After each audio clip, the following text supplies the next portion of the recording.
spike the ball in the rim. This is one alley-oop, clean, fast break. Shout outs to Mixtape Pluto. Oh my God again. And this is why I just like I'm saying, if you was a diehard Future fan and you felt like the urge to want to give me some pushback when I told y'all those first two projects was this was my point. I knew the difference because, and that's why the numbers is showing it. Though he literally had all the top 10 songs on Apple Music with no features. He didn't need no features. I think they said he projected to do between 125 and 135, and literally just off of a mixtape drop, no leading singles, no nothing. Future is still really him, but that's what his audience want to hear. Dog, I swear. And you know what? Again, that's why I said representation from your area, or what people did you follow, or people did you congregate with on the basis you need a voice. Because I was so happy that I wasn't the only person who felt that way when I heard that song. I seen endless Future fans that I follow and just was like that song cranked, that Pluto ski or Plu ski, whatever you pronounce that song cranked so hard. That mixtape cranked so hard. I literally only skipped one song, and that's that MJ song. That's the only song I don't like on that project. That song, I literally have let that project go from beginning to end the entire weekend. Only other song that I listened to two other songs. I listened to Glorilla, and it was one other song. It was Glorilla, and who else put out a song that I listened to this weekend?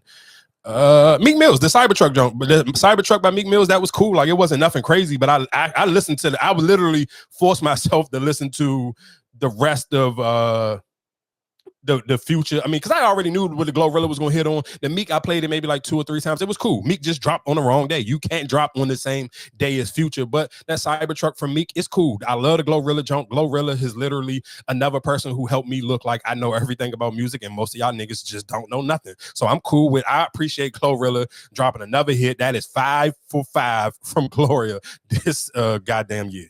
Oh, yeah. She has had literally, and go ahead, what you about to say? No, she could have took that deal if that was the money. That nigga ain't got no damn shows. In the last 2 years, I think he booked 5 shows.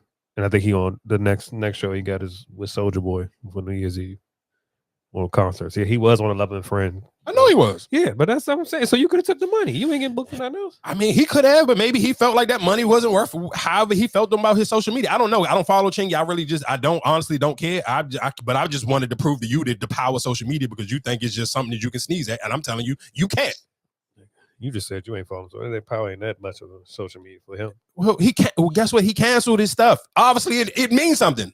You're trying to argue a point that you're dead wrong, nigga. He canceled. He listened to what I'm saying. He canceled his show. I'm just telling you. You think social media don't have an impact on people, and I'm telling you it do. Because guess what? I can tie this in. You're making me fuck up my Future take. We can tie this into Usher real quick. Because guess what he's trying to do? Save himself by the goddamn chins on his little ass head. Let me delete all my tweets.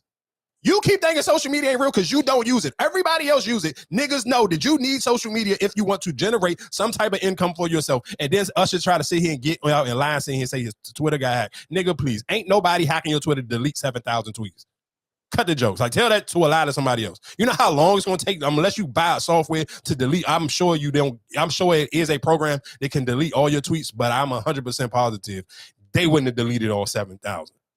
You can sit here and lie and say you got hacked if you want, but nobody ain't trying to hear that. But we can get to Usher a little bit later. But I do want to go back in the Future. Like I said, to me, the top songs off of this Future project is Ski, Ready to Cook Up, Pluto Ski, Too Fast, Ocean, Press the Button, Oat, and lost my dog, and say gang. And I can kind of, when listening to the project, you can kind of hear, like, even early in the projects, like I can tell, like, he's heard certain words he was saying or ad-libs he was saying, and then I'm going to come back and use it as another song late towards the end of the project. Like early in that junk, like if you listen to Lil Demon or Teflon Don, like you can hear him saying that, like stay gang, say, like he was saying it like as an ad-lib or just like a bar in the song, and then you can see like somebody probably told him, oh no, that's catchy, use that towards, make that into another song, in which he did later on in the project. He did that a few times. He even did it with Ski. I want to say, what was one of the earlier songs? Lil Damon, he may have said it, or it was in Teflon Don, I can't remember,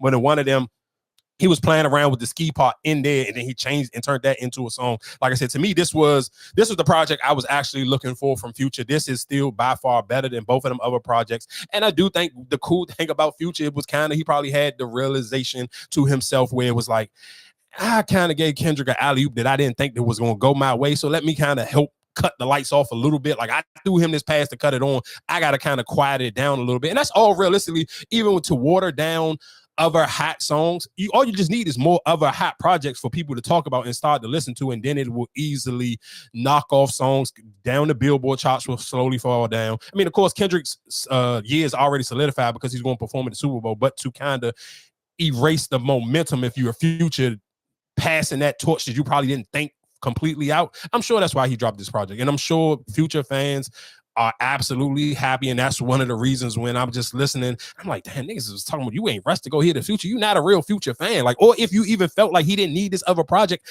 I can argue that you're not a real Future fan because I needed that song. I needed that Pluto or that Plusky. Like I needed that because that's the sound. That's just the dumb, ignorant Future I'm looking for. I'm not trying to hear, and let's be clear, he smoked that Lost My Dogs on. Like he went so dark, so deep on that Lost My Dogs. He said I lost my dog to Fent, and I was like, ooh, he going crazy because you got, and that's one thing about it.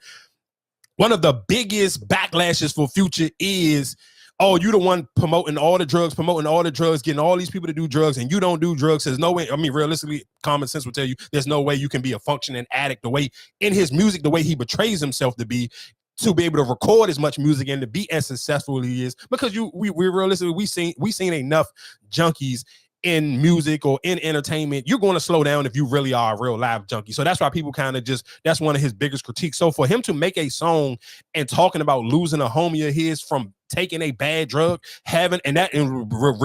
be real, we in a fentanyl crisis. That's all across America. So that song can relate to so many shit. We can even tie that into Power. Look at Shorty on Power. What's my man name? Braden, his girlfriend literally just had a fentanyl overdose. So that is realistically just the proof of how just on time. And I appreciate Future even going that far, because I ain't never heard him talk like that. Like you hear him, his in-depth music normally be about a bad relationship. It's never just like something very personal, like I lost a homie to a fentanyl overdose. I mean, you talking about this is the king of turn up. This is the king of getting high and getting drunk off a lean or whatever. It's like he is the king of that. So for him to have a song and really kind of almost go against everything he has been preaching, that to me is fire. Like I'm not gonna lie to you, this Future project, Mixtape Pluto, is a 10 out of 10, and I'd be happy when I see all the gym girls love the same type of music I love, because I just to get to see them work out to this, that always put the icing on the cake for me. Like it just even being on like Twitter and Threads, and you get to see people just like I seen like gym girls, especially on Threads, because they use like the gym thread hashtag or whatever case may be, and everybody was just so geeked to be like, dang, I can't wait to work out to listen to this new Future. So I'm glad he delivered. He lived up to the hype for people who needed that extra fix, because realistically it ain't too much. Like for me, albums of the year, I'm going Future 1, and I'm still going Lotto 2. Those are my top 2. I can't remember too much of anything else I listen to. I probably have to wait until Apple Music actually send. But off the top of my head, the 2 albums I know for a fact that I allowed to play through from beginning to end for an entire weekend was Future and Lotto. So again, shout out to Lotto for her project, and then shout out again to Future for just kind of proving my point that those other 2 projects was and he just gave you some real crank. Like, though that I'm not gonna lie, that don't crank so hard.